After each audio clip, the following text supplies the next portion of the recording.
7장 25절 예수께 예루살렘 사람 중에서 혹이 말하되 이는 저희가 죽이고자 하는 사람이 아니냐. 이미 예수님을 죽이려고 한다는 사실은 공공연한 사실이라는 것을 증명해주고 있지요. 26절 보라 드러나게 말하되 저희가 아무 말도 하지 않는도다. 당국자들은 이 사람을 참으로 그리스도인 줄 알았는가? 주님께서 지금 어디서 가르치십니까? 성전에서 당당하게 가르치시는 그 모습을 보고 이런 얘기를 하는 거죠.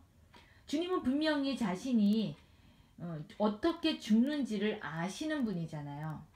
그럼에도 불구하고 이런 상황 가운데서 성전에서 드러내놓고 당당하게 얘기를 한다는 것을 보면 정말 죽으러 오신 분이시구나. 우리를 위해 정말 적극적으로 그 길을 가고 계시는 모습을 보게 됩니다. 27절 그러나 우리는 이 사람이 어디서 왔는지 아노라. 그리스도께서 오실 때에는 어디서 오시는지 아는 자가 없으리라 하는지라. 이것이 말라기 3장 1절의 말씀을 응용한 것인데요. 말라기 3장 1절을 보면 만군의 여호와가 이르노라 보라 내가 내 사자를 보내리니 그가 내 앞에서 길을 예비할 것이요 또 너희의 구하는 바 주가 호련히 그 전에 임하리니 곧 너희의 사모하는 바 언약의 사자가 임할 것이다. 바로 그리스도가 호련히 그 전에 임한다라는 그 말을 그들이 정말 알고는 있었던 거예요. 그런데 이들은 그리스도가 예수님이 요셉의 아들인 것을 알아버린 것이죠. 그러니 매치가 안 되는 거예요. 사람들은 말이 참 많습니다. 다윗의 자손으로 온다. 뭐 베들레헴에서 온다. 그쵸? 뭐 이러한 구약에서의 주님을 상징하는 예언했던 그런 말씀들을 다 알고 있지만 그것을 하나로 엮지를 못했던 것 같아요. 마치 다 흩뿌리듯이 각자 주장을 내세우면서 주님은 이렇다 저렇다 마치 다시 오실 이 재림의 이전에 우리도 많은 말들이 오고 가잖아요. 마지막 때 이럴 것이다 저럴 것이다 언제 오신다. 정말 누군가에게는 다시 오실 예수님을 신랑으로 맞이할 자가 그 중에 있을 테지요. 28절 예수께서 성전에서 가르치며 외쳐 가라사대 너희가 나를 알고 내가 어디서 온 것도 알거니와. 육으로 안 되는 거죠. 육적인 어떤 모든 것은 안 되는 것이라는 건데요. 내가 스스로 온 것이 아니로라. 나를 보내신 이는 참되시니 너희는 그를 알지 못하나. 진짜 주님이 영적으로 어디서 온지는 너희들이 알지 못한다는 거죠. 그래서 어쩌면 이들이 어디서 오는지 아는 자가 없으리라 하는 것이 정말 주님이 실제적으로 어디서 오신지를 그들이 알지 못한다는 것을 예언하는 그런 말씀이 아닐까 하는 생각이 좀 들었네요.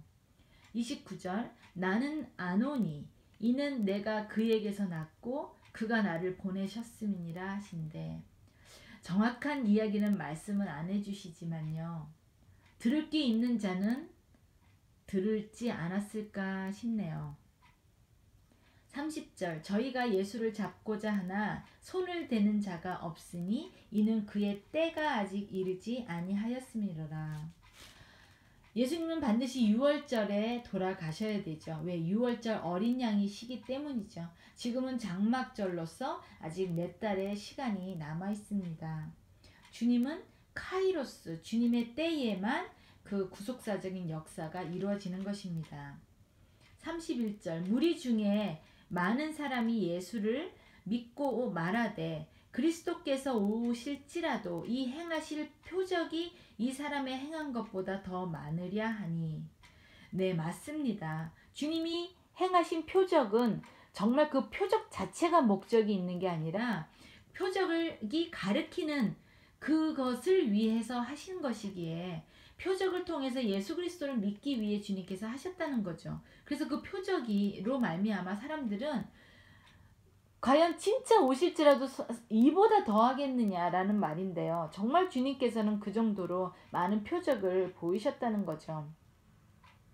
그러나 그에게 그럼에도 불구하고 뭔가가 자꾸만 그의 육적인 어떤 배경 때문에 그것을 확 100% 믿기에는 자꾸 걸림이 되었던 것입니다. 32절 예수께 대하여 무리에 수군거리는 것이 바리새인들에게 들린지라. 이렇게 예수님이 그리스도다 아니다 막 사람들에게서 많은 어떤 그런 논쟁이 벌어진다는 것을 바리새인들이 알게 되었다는 것이죠. 대제사장들과 바리새인들이 그를 잡으려 하속들을 보내니 이제 더 이상 지체할 수가 없었던 거예요. 이 백성들에게 이렇게 자꾸만 이슈화가 되고 그렇다면 결국은 로마군에까지 이게 들어가는 것을 차단하기 위해 이제는 본격적인 이제 액션을 취하는데요. 그 밑에 하속들을 이제 보내게 되는 것입니다. 33절 예수께서 이르시되 내가 너희와 함께 조금 더 있다가 나를 보내신 이에게로 돌아가겠노라.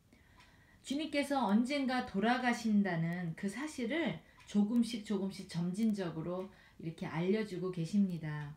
34절 너희가 나를 찾아도 만나지 못할 터이요 나 있는 곳에 오지도 못하리라 하신대.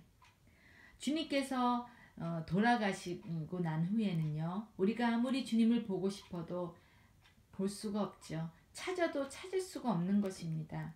그렇기 때문에 우리의 유한적인 삶을 살고 있는 우리에게요 기회는 살아있을 때죠. 주님이 육신으로 오셨을 때 주님을 만나려면요 주님이 돌아가시기 전에 찾고 만나야겠죠. 우리가 이사야 55장 6절에 이런 이야기가 있습니다. 너희는 여호와를 만날 만한 때에 찾으라. 가까이 계실 때에 그를 부르라. 절대적으로 기회가 영원히 있는 것이 아닙니다. 은혜가 마냥 기다려주는 게 아니라는 소리지요. 말씀도요. 우리가 건강할 때, 눈 잘 보일 때 좀 읽으세요. 기회가 영원히 오는 것이 아닙니다. 35절 이에 유대인들이 서로 묻되 이 사람들이 어디로 가기에 우리가 저를 만나지 못하리요. 헬라인 중에 흩어져 사는 자들에게도 가서 헬라인을 가르칠 터인가. 그들이 이런 어떤 힌트를 줬는데도 깨닫지 못하고 어떤 엉뚱한 생각을 하죠. 그러니까 주님과 이 사람과의 대화가 정말 평행선을 달리는 그런 대화가 참 이 요한복음을 읽어보면 답답하리만큼 참 많이 나옵니다. 36절 나를 찾아도 만나지 못할 터이요 나 있는 곳에 오지도 못하리라 하니 이 말이 무슨 말이냐 하니라. 결코 주님이 죽으러 오셨다라는 것을 그들은 알 수도 없는 자들이겠죠. 37절 명절 끝날 곧 큰 날에 아까도 전에도 말씀드렸지만 장막절에 그 장막절은 8일간 그 기념하는 날인데요. 레위기 23장을 보면 39절에 이런 얘기가 있죠. 중간을 보면 첫날에도 안식하고 제8일에도 안식할 것이요.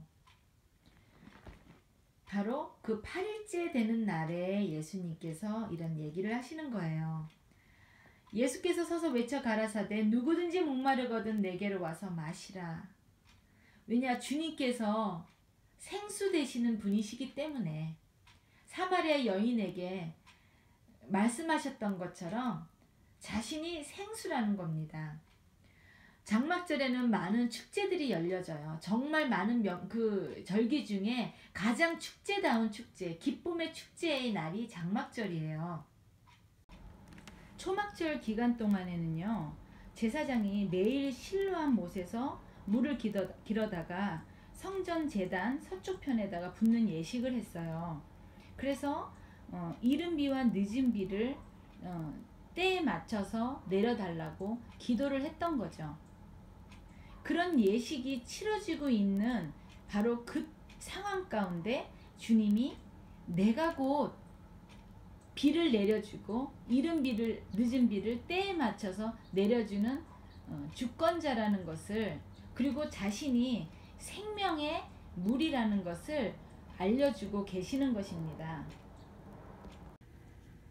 38절 나를 믿는 자는 성경의 이름과 같이 그 배에서 생수의 강이 흘러나리라 하시니, 우리가 주님을 구세주로 받아들이는 순간 우리는 주님의 속성을 담게 됩니다. 주님의 빛이 또 나의 빛이 될 수 있고요. 또 내가 세상의 소금의 역할을 감당할 수 있고요. 또한 주님처럼 내 속에서 생수의 강이 흘러 넘치게 된다고 말씀을 하시네요. 에덴 동산에서 그 4개의 강이 온 세상으로 생명줄처럼 뻗어나가는 것을 우리가 창세기에서 묘사되어 있죠. 그리고 새하늘과 새 땅이 되었을 때 새 예루살렘 그 성에서 생명의 강이 또 흘러내리는 것이 묘사되어 있어요. 생명의 강, 이것도 바로 주님의 속성입니다. 39절 이는 그를 믿는 자는 이에 받을 성령을 가리켜 말씀하신 것이라. 예수께서 아직 영광을 받지 못하신 고로 성령이 아직 저희에게 계시지 아니하시더라. 주님께서 이제 부활하시고 마치 우리에게 선물처럼 성령이라는 것을 주셨는데요. 그래서 혹시나 오해하고 계신 건 예수님이 부활하신 이후에 활동하신 분이 성령님이라고 생각하는데요. 성령님은 하나님, 삼위일체의 하나님으로서 창세기 1장 1절에 엘로힘이라고 묘사되는 거기에서도 성령님이 나타나시는 거고요. 또 하나님의 형상으로 우리를 만들자 했을 때 우리의 형상대로 했을 때 성령님이 같이 일을 하셨고요. 많은 곳에서, 구약의 많은 곳에서 하나님의 신이라는 이름으로 등장하고 계십니다. 40절 이 말씀을 들은 무리 중에서 혹은 이가 참으로 그 선지자라 하며, 그 많은 무리 중에 예수님의 말씀을 듣고 이분이 바로 우리의 메시아라고 생각하는 자가 있다는 것이죠. 그 말씀이 바로 예수였기 때문에 어떻게 단 한 사람도 사실은 깨닫지 못했겠습니까? 그러나 그들도 41절에 혹은 그리스도라 하며 어떤 이들은 그리스도가 어찌 갈릴리에서 나오겠느냐, 이렇게 또 혼동스럽게 할 만큼 또 주위에서 아니다라고 하는 그런 또 말 때문에 아마 마음이 이렇게 확정지지 못했던 것 같아요. 42절에도요. 성경에 이르기를 그리스도는 다윗의 씨로 또 다윗의 살던 촌 베들레헴에서 나오리라 하지 아니하였느냐 하며, 그들도 예 맞습니다. 정확한 어떤 인포메이션을 갖고 있었는데요. 뭐 많은 곳에서 이런 주님에 대한 예언이 있었지만 미가서 5장 2절을 보면 베들레헴 에브라다야 너는 유다 족속 중에 작을지라도 이스라엘을 다스릴 자가 내게서 내게로 나올 것이라 그의 근본은 상고의 태초이니라. 자, 베들레헴에서 주님이 나오신다고 예언이 돼 있잖아요. 그렇게 옳은 정보를 갖고 있음에도 불구하고 43절 예수를 인하여 무리 중에서 쟁론이 되니, 쟁론을 하게 되었다는 거예요. 모든 사람이 자기가 각각 가지고 있는 이 진주와 같은 것들이 좀 하나로 꿰어져서 그것을 연결시켜서 주님을 바라볼 수 있는 눈이 좀 더 커졌다면 다행인데, 그것을 꿰지 못하고 각각의 주장을 하며 기다 아니다라는 식으로 결론을 내지 못하는 게 되는 거죠. 44절 그 중에는 그를 잡고자 하는 자들도 있었으나 손을 대는 자가 없었더라. 정말 참새 한 마리도 하나님의 허락 없이는 떨어지지 않는다고 하죠. 생명의 주권이 주님께 있으므로 카이로스의 그 때가 되지 않는 한 주님을 결코 손을 댈 수가 없던 거죠. 45절 하속들이 대제사장들과 바리새인들에게 오니 저희가 묻되 어찌하여 잡아오지 아니하였느냐. 주님의 이런 메시지를 듣고 하속들도 감히 손을 댈 수가 없었던 거예요. 46절 하속들이 대답하되 그 사람의 말하는 것처럼 말한 사람은 이때까지 없었나이다 하니, 하속들이 지금 대제사장들과 바리새인들의 마치 부하 같은 사람인데요. 그들 상사 같은 그들에게 사실 이런 말을 한다는 건 참 창피스러운 일이잖아요. 당신보다도 더 사실은 좋은 메시지를 그가 한다라고 하는 이야기잖아요. 그러면 그런 바리새인들과 예수님과의 메시지는 어떤 면에서 달랐을까요? 47절 바리새인들이 대답하되 너희도 미혹되었느냐? 당황스러웠겠죠. 자신의 메시지와 같지 않다라는 그 말을 듣고 굉장히 당황스러웠을 거예요. 마태복음 23장을 보면요. 23장 4절을 한번 보겠습니다. 예수님께서 바리새인들을 책망하며 하시는 말씀이에요.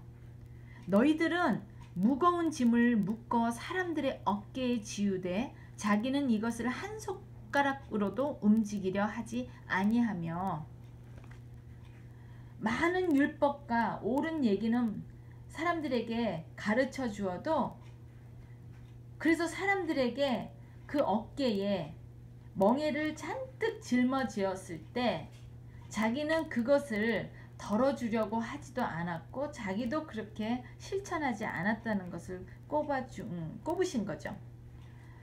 그러면 예수님은요? 예수님의 메시지는 어떠했을까요? 마태복음 11장 28절에서 제가 그 답을 찾아냈어요. 수고하고 무거운 짐진 자들아 다 내게로 오라. 내가 너희를 쉬게 하리라.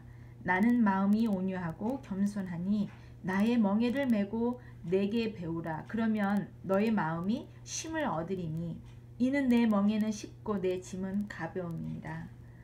바리새인들의 메시지는 우리에게 짐이 될 뿐이었지만 주님의 메시지는 우리의 어깨에 짊어진 그 짐을 가볍게 해준다는 거죠.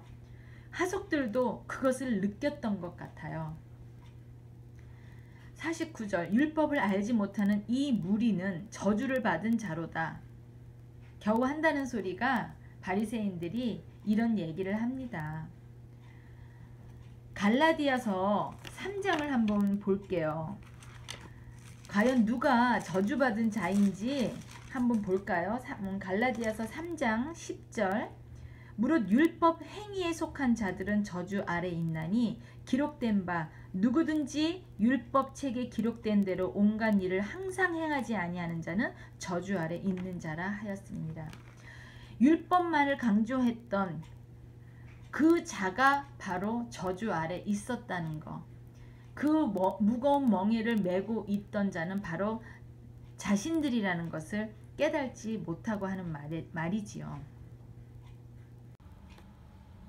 50절 그 중에 한 사람 곧 전에 예수께 왔던 니고데모가 저희에게 말하되, 요한복음 3장에서 등장했던 인물입니다.